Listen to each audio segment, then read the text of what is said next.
जनता दरबारात होते ना 2 तास, त्यामुळे एकदम लेटेस्ट काही पाहत नाही आलं. नाही खरं तर पुण्यामधल्या नसरापूर बलात्कार प्रकरणाचा निकाल आता समोर आलाय. संबंधित आरोपीला मरेपर्यंत फाशीची शिक्षा कोर्टाकडे सुनावण्यात आली. आता पुण्यात घडलेल्या अत्यंत दुर्दैवी घटनेचा पहिले तर मी त्याच्याबद्दल खूप खूप दुःख व्यक्त करते, संताप व्यक्त करते आणि कुठेतरी हे समाधान व्यक्त करते की फास्ट ट्रॅक मध्ये निर्णय घेऊन सन्माननीय न्यायालयाने न्याय फास्टेस्ट डिलिव्हर केलेला आहे आणि ते पण फाशीची शिक्षा दिलेली आहे. एका व्यक्तीने दुसऱ्या व्यक्तीचा सन्मान करणं आणि शरीर एखाद्याचं हे म्हणजे तुम्हाला राग आला म्हणून कोणावर अटॅक करा, कोणावर अत्याचार करा, कोणाला मारून टाका, या प्रवृत्तींना आळा घालण्याची गरज आहे.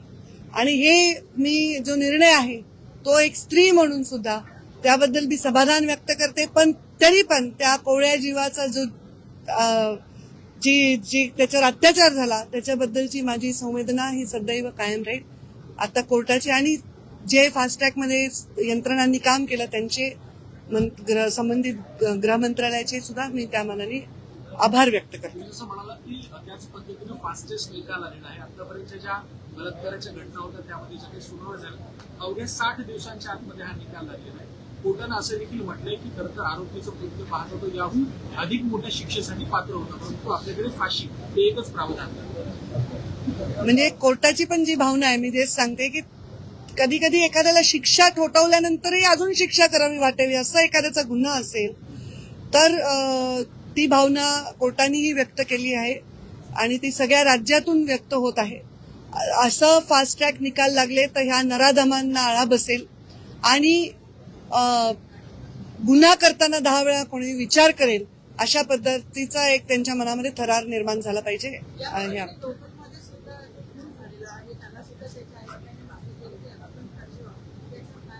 कुठे हे बघ, कोणत्याही गुन्ह्याला शिक्षा झालीच पाहिजे आणि जर कोणी कोणाचा जीव घेत असेल तर त्याला मोठी कडक शिक्षा झाली पाहिजे. हेच आहे, योग्यच आहे. फांसी की सजा दी गई है नसरापुर के मामले में. जज ने कहा कि ये रेरेस ऑफ डेथ केस मामला है और इसमें और भी कठोर सजा दे सकते थे लेकिन फांसी से ज्यादा सजा नहीं. मैं नसलापुर मामले में संवेदना और बहुत शोक व्यक्त करती हूँ क्योंकि ऐसी घटना एक निरपराध छोटे उम्र के बालिका के साथ हुई और सम्माननीय न्यायालय की जो भावना थी कि ये इतना क्रोध और इतना दुख है कि इस घटना के बारे में कि इससे भी बड़ी सजा होती तो देते, पर वो सर्वोच्च सजा है वो दी है, तो वो एक समाधान में व्यक्त करती हूँ. ऐसी घटनाएं ना ही हो वही अच्छा है, पर हो तो ये जो न्याय दिया गया है इससे सोचे 100 बार कोई करने वाला कि इसकी सजा क्या हो सकती है. और फास्ट ट्रैक अगर निर्णय हो तो गुनहगार भी 10 बार सोचेगा. सरकार ने कहा कि इस मामले को फास्ट ट्रैक चला जाएगा, जल्द से जल्द सजा होगी. सरकार मैंने यही कहा क्योंकि विषय ऐसा है कि इसमें मैं अभिनंदन जैसा शब्द नहीं इस्तेमाल कर सकती क्योंकि दुख भरा विषय है. इसलिए मैंने सरकार के आभार व्यक्त किए कि फास्ट ट्रैक बोला था, फास्ट ट्रैक किया है और हर निर्णय ऐसा फास्ट ट्रैक ही होगा आगे से, तो एक अंकुश ये प्रवृत्ति पर हम प्राप्त कर पाएंगे. ये कह रहा है कि फांसी सजा होगी लेकिन इसको अभी ऊपर कोर्ट में चैलेंज किया जाएगा, फिर राष्ट्रपति तक मामला पहुंचेगा, उसमें टाइम जाएगा, तो उसमें टाइम में जाने के लिए सरकार ऐसे ही कुछ करे कि जिसको जल्द से जल्द फांसी हो.